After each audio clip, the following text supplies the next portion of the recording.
जॾहिं अल्लाह रब्बुल इज़्ज़त हज़रत इब्राहीम अलैहिस्सलातु वस्सलाम खे क़ुर्बानी जो हुकुम फ़रमायो, ख़्वाब ॾिठईं त मां क़ुर्बानी कयां थो, सभ खां वधीक जेको मूं वटि मूंखे प्यारो जेको शइ आहे मुंहिंजो, उनखे अल्लाह जे रस्ते में मूंखे क़ुर्बान करिणो आहे।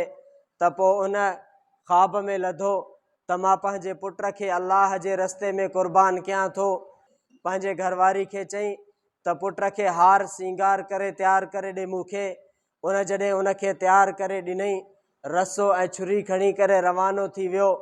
पंहिंजे पुट जे दिलि जे ख़्वाहिश खे ॾिसणु चाहियो त मां त हिन खे अल्लाह जे रस्ते में क़ुर्बान करणु चाहियां थो। हिन जे पंहिंजी दिलि जो रायो ॾिसां त हिन जी दिलि जी कैफ़ियत छा आहे, हिन जो पंहिंजो इरादो छा आहे। ऐं उन चयो क़ाल या बुनय्य इन्नी अरा फिल मनामि अन्नी अज़बहुक फंज़ुर माज़ा तरा। त हिन चयो ऐं मुंहिंजा पुटड़ा, बेशक आउं ॾिसां थो निंड ख़्वाब में त बेशक आउं ज़िबह करियां थो तोखे, पोइ तूं ॾस छा आहे तूं त तुंहिंजी सलाह। पुट उन वक़्तु चवणु लॻो क़ाल या अबतिफ़ अलमा तोमर, चई ऐं मुंहिंजा अबा तूं कर जंहिंजो तोखे हुकुम कयो वञे थो। सतजिदूनी इंशा अल्लाहु मिन स्वाबिरीन, तोखे जेको हुकुम कयो वञे थो तूं उहो कर, बाक़ी पक सां तूं लहंदे मूंखे जेकॾहिं अल्लाह घुरियो सबिर कंदड़नि मां। उन वक़्त खां वठी करे क़ुर्बानी जो सिलसिलो शुरू थियो।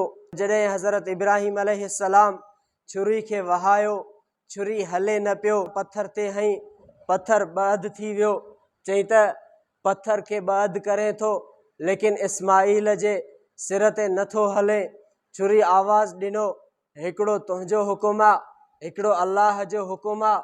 तूं त चवे थो इस्माईल खे ज़िबह कर, मथों अल्लाह रब्बुल इज़्ज़त इजाज़त नथो ॾे मां तुंहिंजो चवणु वठां या अल्लाह जो चवणु वठां।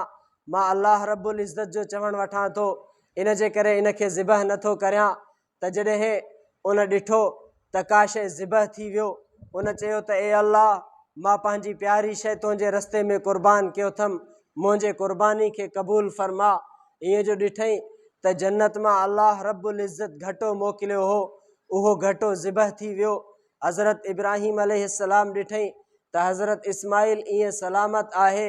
अल्लाह रब्बुल इज़्ज़त फरमायो ए इब्राहीम, असां तोखे आज़मायोसीं, तूं पंहिंजे इम्तिहान में कामयाब थी वएं, असांजे हुकुम जी तामील कई। अल्लाह रब्बुल इज़्ज़त फरमायो असां जन्नत मां घटो मोकिले करे तुंहिंजे जेको आहे इस्माईल खे बचायोसीं। हाणे इहो ई सिलसिलो ईअं हलंदो आयो।